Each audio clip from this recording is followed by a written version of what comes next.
详细消息来关心，日控技术 APEC 会议，即届是伫秘鲁首都举行。代表咱总统赖清德去参加峰会的领袖代表是林正义，伊伫昨暗已经出发啦。伊表示，要互国际上了解，咱台湾是区域经济发展真重要、真稳定、北当欠缺的力量。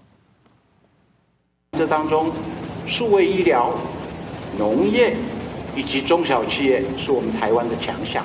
我们会利用这一次的会议，跟各经济体的代表、领袖来说明这一方面我们所做的事情所造成的成果，以及未来我们可能的贡献。另外呢 ，APEC 夫人外交嘛是 APEC 会议的焦点之一。也即一届，林正义是带伊的查某囝林文轩同齐去，要启动柔性外交。林正义捌3届参加 APEC，2005年时以领袖代表身份去韩国的釜山参加 APEC 领袖会议。当时呢，伊有和当时的中国国家主席吴景德握手讲话，嘛成做国际上的焦点。也若即一届，伊和中国国家主席习近平敢会伫 APEC 经济会议顶悬有交流、有互动，嘛是外界关心的焦点。